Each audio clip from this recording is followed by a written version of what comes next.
కర్నూలు ప్రజల స్పందన తన విజయానికి సంకేతమని కర్నూలు నియోజకవర్గ తెలుగుదేశం పార్టీ అభ్యర్థి టీజీ భరత్ అన్నారు. నగరంలోని పెద్ద మార్కెట్ వద్ద నుండి మున్సిపల్ కార్యాలయం వరకు ఆయన తన తండ్రి మాజీ రాజ్యసభ సభ్యులు బీజేపీ నేత టీజీ వెంకటేష్ తో పాటు నేతలందరితో కలిసి భారీ ర్యాలీ చేపట్టారు. అనంతరం టీజీ భరత్ మీడియాతో మాట్లాడుతూ ఎన్డీఏ కూటమి అభ్యర్థిగా పోటీ చేస్తున్న తనను ఆశీర్వదించేందుకు ప్రజలు తరలి రావడం చాలా సంతోషంగా ఉందన్నారు. 5 ఏళ్ల పాటు ప్రజలు ఎన్నో ఇబ్బందులు ఎదుర్కొన్నారన్నారు. మంచి చేసే నాయకుడిని ప్రభుత్వాన్ని తెచ్చుకోవాలన్న తపన ప్రజల్లో ఉందని తెలిపారు. స్వచ్ఛందంగా తరలి వచ్చిన జన సునామీని చూస్తుంటే భారీ విజయం తథ్యమని స్పష్టంగా అర్థమవుతోందన్నారు. కర్నూలులో 10 ఏళ్లుగా తాము పవర్లో లేకపోయినా ప్రజాసేవలో ఉన్నామని తెలిపారు. ఈ 5 ఏళ్ల పాలనలో ఏ వీధికి వెళ్లినా సమస్యలే ఉన్నాయని పేర్కొన్నారు. తెలుగుదేశం పార్టీ సూపర్ 6 పథకాలతో పాటు తన 6 గ్యారంటీలను అమలు చేసి కర్నూలు ప్రజల కష్టాలు తీరుస్తానని భరత్ హామీ ఇచ్చారు. ఇక్బాల్ సారు, సోమశెట్టి వెంకటేశ్వర గారు, తర్వాత కూటమి నుంచి జనసేన పార్టీ వాళ్ళు, ఎంఆర్పిఎస్, బీజేపీ, లోక్ సత్తా వీళ్ళందరూ కూడా నాకు వచ్చి ప్రపోజ్ చేయడము, వాళ్ళ బ్లెస్సింగ్స్ తీసుకోవడము, కూటమి వాళ్ళ నుంచి బ్లెస్సింగ్స్ తీసుకోవడము చాలా ఆనందంగా ఉంది నాకు. తర్వాత ఈరోజు కర్నూలులో ఒక సునామీ, జన సునామీ వచ్చింది. హిస్టరీ క్రియేట్ చేసినాం కర్నూలులో. ఇంతవరకు ఇప్పుడే సోమశెట్టి వెంకటేశ్వర గారు చెప్పినారు, ఆయన ఎప్పటి నుంచో రాజకీయాల్లో ఉన్నారు, చూశారు, మీరు కూడా చూశారు ప్రెస్గా. ఎప్పుడైనా కర్నూలులో ఇంత పెద్ద ఎత్తున ర్యాలీ ఎప్పుడు జరగలేదు. నెక్స్ట్ May 13th అనేది it is just a formality. ప్రజలందరూ డిసైడ్ అయిపోయారు, ఒక్క ఛాన్స్ భరత్ కియాలా, కష్టపడుతున్నాడు ప్రజల కోసం, 10 ఏళ్ల నుంచి ఓడిపోయిన ప్రజల మధ్యలోనే ఉన్నారు, సేవ చేస్తున్నాము, ఒక ఛాన్స్ ఇస్తే నేను ఇచ్చిన 6 గ్యారంటీలు 5 ఏళ్ళలో చేయబోతున్నా. మా 6 గ్యారంటీలు కాక భవిష్యత్ గ్యారంటీ ఇచ్చిన చంద్రబాబు గారు ఇచ్చిన 6 గ్యారంటీలు కూడా నెరవేరుస్తాము. ఇవన్నీ జరగాలంటే నా అట్లాంటి నాయకత్వం చాలా రిక్వైర్డ్. ప్రజలందరూ కూడా అర్థం చేసుకున్నారు. ఈరోజు కదిలి వచ్చే దాన్ని బట్టే దానికి ఒక ఇండికేటర్ మీ అందరికీ తెలుసు. ఎవరైతే పాలిటిక్స్లో ఉండే వాళ్ళందరికీ క్లియర్ కట్గా తెలుసు. ఎప్పుడైతే ఇట్లా జన సునామీ వస్తుందో it is just a formality. May 13th జరిగే ఫార్మాలిటీ. తర్వాత జూన్ 3rd రిజల్ట్స్ వస్తాయి. పెద్ద ఎత్తున అభివృద్ధి చేయబోతున్నాము.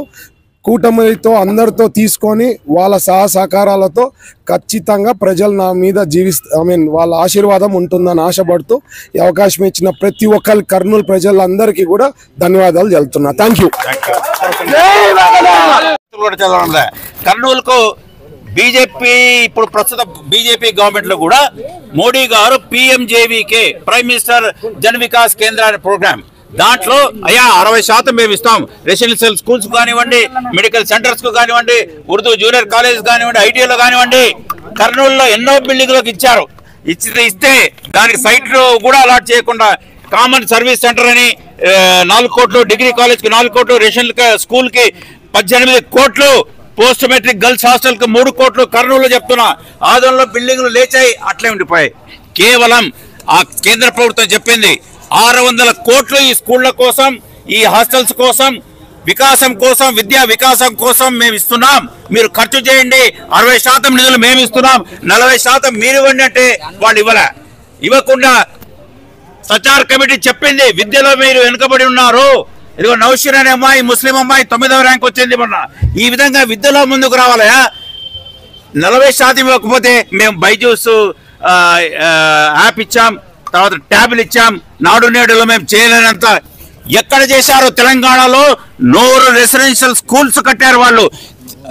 సెంట్రల్ గవర్నమెంట్, ఇదే గవర్నమెంట్, కేంద్ర ప్రభుత్వ గవర్నమెంట్, మోడీ గారి ప్రభుత్వం 60% ఇస్తే 40% వక్ఫ్ ల్యాండ్స్ లో వాళ్ళు 100 రెసిడెన్షియల్ స్కూల్స్, విద్యా వికాసం జరిగింది. ఖచ్చితంగా ఈ NRC మీద ఎటువంటి అపోహలు అక్కర్లేదు. CAA వాళ్లే చర్చారు, కానీ మేము దాన్ని ఈ రాష్ట్రంలో ముస్లింల అభివృద్ధికి కట్టుబడి ఉన్నాం.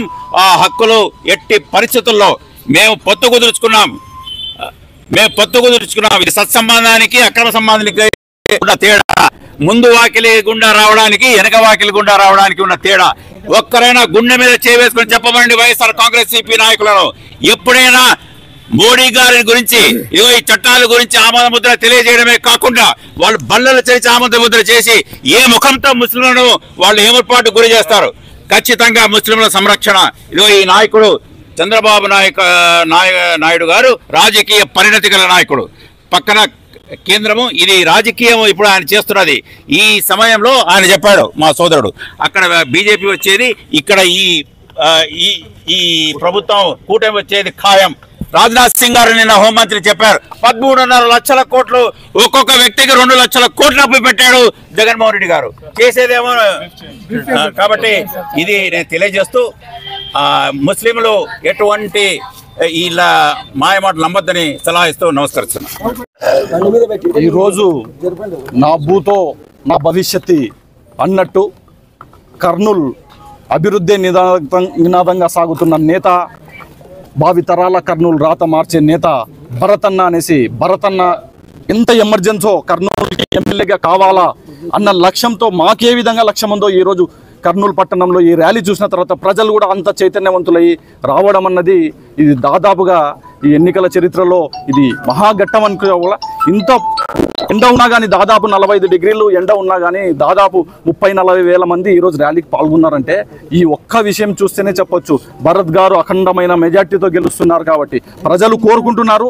ఈరోజు కూడా మాకు కూడా ప్రజలు కూడా గట్టి నమ్మకం ఇచ్చారు, ధైర్యం ఇచ్చారు. ఖచ్చితంగా వచ్చేసి ఈ సైకో పోవాలి, భరతన్న గెలవాలి. ఎందుకోసం అంటే స్థానికుడు, ఇక్కడే ఉండేవాడు, లోకల్ క్యాండిడేటు, లోకల్కే పట్టం కట్టాలి అనేసి ప్రజలు ఈరోజు అందరితో మాట్లాడుతుంటే చెప్తున్నారు. ప్రజలందరూ ఈరోజు ర్యాలీకి వచ్చిన వాళ్ళు నాన్ లోకల్ వాళ్ళకి ఏమన్నా భరతన్నకి ఇస్తాం. 10 సంవత్సరాలు ఓడిపోయినా ఎక్కడికి పోలేదు, నిలబడ్డాడు, సేవ చేశాడు, కష్టపడుతున్నాడు, ప్రజల్ని అర్థం చేసుకుంటున్నాడు. ఎగ్జాంపుల్ చెప్పాలంటే కోర్మూరు ఐఎస్ ఆఫీసర్ వచ్చాడు, ఓడిపోయాడు, ఆ రోజు కౌంటింగ్ లో కూడా లేడు, ఆ నుండి వెళ్ళిపోయి ఇంతవరకు కనిపించలేదు. అటువంటి వ్యక్తి కాదు. 10 సంవత్సరాలు ఓడిపోయినా కానీ ఆయనకు ఈరోజు నిలబడ్డారు. అటువంటి నేత కావాలి అనేసి ఈరోజు ప్రజలు కోరుకుంటున్నారు. కాబట్టి ఖచ్చితంగా మా భరతన్న అఖండమైన మెజార్టీతో గెలుస్తున్నాడు. కర్నూలు తలరాత మారుతుందనేసి తెలియజేస్తున్నారు.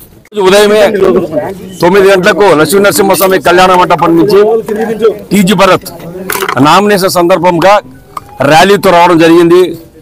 నాకు తెలిసే 42 ఏళ్ల రాజకీయ చరిత్రలో ఇట్లా ర్యాలీ, ఇంత జనం కలిసడం నా జీవితంలో చూడలేదు. నేను చరిత్ర సృష్టించారు భరత్. ఇప్పుడే అయిపోయింది గెలుపు తగ్గం. టీజీ భరత్ విజయం ఈ రోజుతోనే కళాఖండితంగా మేము ఇలా నిర్ధారిస్తున్నాం. 100% గెలిచిపోతున్నాడు. 30,000 పైన మెజార్టీ ఛాలెంజ్ చేస్తున్నాం. భరత్ గెలిచి తీరుతాడు. ప్రజలు తెలుగుదేశం పార్టీ వైపు ఉన్నారు. ముఖ్యంగా భరత్ను ఎమ్మెల్యే చేయాలి, మంచి పొజిషన్లో ఉండాలి అనే ఉద్దేశం ప్రజలు ఎదురు చూస్తున్నారు. కాబట్టి ఆ భగవంతుడు వెంకటేశ్వర స్వామి ఖచ్చితంగా ఆయనకు ఆశీర్వదించి ఆ భగవంతుడు ఖచ్చితంగా రాజకీయ భవిష్యత్తు ఇచ్చి భరత్ను ఒక పెద్ద స్థానంలో కూర్చోబెట్టి కర్నూలు నియోజకవర్గానికి తన తండ్రి కన్నా ఎక్కువగా ఏదైతే అభివృద్ధి చేశాడో తండ్రి తనకన్నా డబల్గా అభివృద్ధి చేసి ప్రజలు ఎదురు చూసే సమయం ఆసన్నమైంది. కాబట్టి ప్రజలందరూ కూడా ఆయన కోరికను తొందరలో తీరుస్తున్నారు. వచ్చే నెల 13వ తారీఖు ఎట్టిమంటి పరిస్థితుల్లో భరత్ ఎమ్మెల్యే అవుతాను. ఒక పెద్ద పొజిషన్లో ఖచ్చితంగా రాష్ట్రంలో ఒక మంత్రిగా అయ్యేతారని కూడా నాకు నమ్మకం ఉంది. ఆ భగవంతుడు నాకు ఆశీర్వదిస్తూ ఒక మంచి స్థానం ఇవ్వాలి. ఆ భగవంతుడు ఆశీర్వాదం ఖచ్చితంగా ఉంటుందని నేను ఆశిస్తూ ఈ యొక్క చరిత్ర ఈరోజు ఏ రాజకీయ నాయకుడు విజ్ఞప్తి చేస్తున్నా, వైఎస్ఆర్ పార్టీకి నేను అడిగేది కూడా ఛాలెంజ్ చేస్తున్నా. మీ దమ్ము ధైర్యం ఉంటే ఇవాళ ఎక్కడైనా అభివృద్ధి అనేది చూపించలేకపోయారు. ఇవాళ భరత్ స్థానికుడు, 10 మందికి ఉద్యోగాలు ఇచ్చేటటువంటి దాత.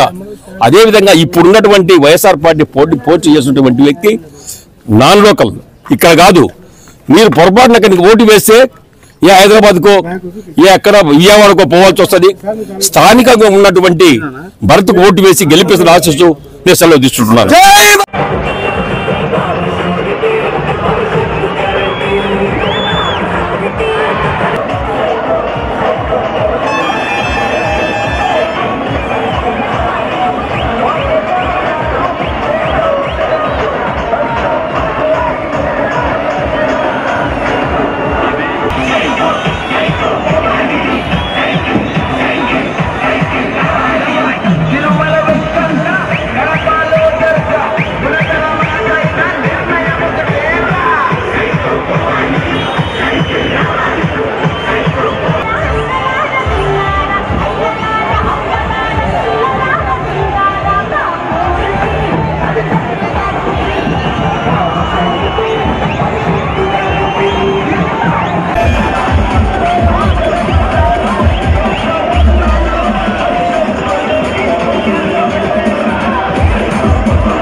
మరిన్ని అప్డేట్స్ కోసం మన HN9 టీవీ ఛానల్ ని సబ్స్క్రైబ్ చేసుకోండి.